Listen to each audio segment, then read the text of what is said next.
തീവ്രാനുഭവങ്ങളുടെ ഉൾഭാരവുമായി ഒരവധൂതനെ പോലെ നമുക്കിടയിലൂടെ കടന്നുപോയ അയ്യപ്പൻ എന്ന കവി കവിതാലോകത്ത് എന്തായിരുന്നുവെന്ന പറച്ചിലുകളും പുതുവർത്തമാനങ്ങളുമായി അയനത്തിന്റെ കൂട്ടുകാർ വീണ്ടും ഒരിക്കൽ കൂടി ഒത്തുകൂടി.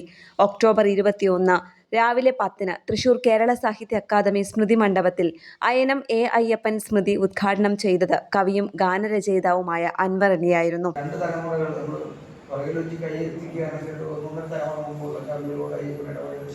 നേരിട്ട് കാണാനുള്ള ഭാഗ്യവും നിർഭാഗ്യവും എനിക്കുണ്ടായിരുന്നു.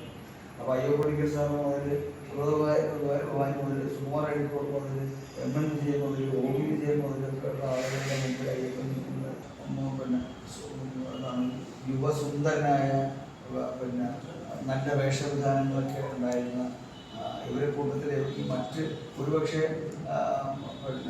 ഈ സമകാലികർക്കൊന്നും ഇല്ലാത്ത വിധത്തിലുള്ള ശ്രദ്ധ സ്വന്തം പേഴ്സണാലിറ്റിയിലൊക്കെ ഉണ്ടായിരുന്ന ഒരു വളരെ അന്തർമുഖനായിട്ടുള്ള നാണംകുടുങ്ങിയായ നല്ല ശബ്ദത്തിൽ മനോഹരമായ കാൽപ്പനികമായ ഗാനങ്ങൾ പാടുന്ന ആകാശവാണിക്ക് വേണ്ടിയിട്ട് ഗംഭീരമായിട്ടുള്ള ചെറിയ പാട്ടുകൾ എഴുതിയിട്ടുണ്ട്.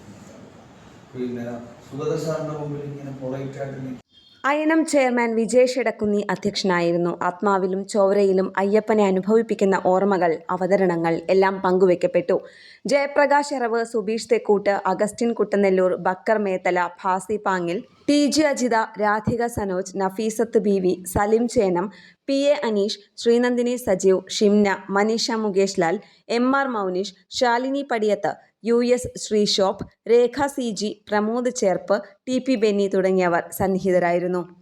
കേരള പ്രണാമം ന്യൂസ്, തൃശൂർ.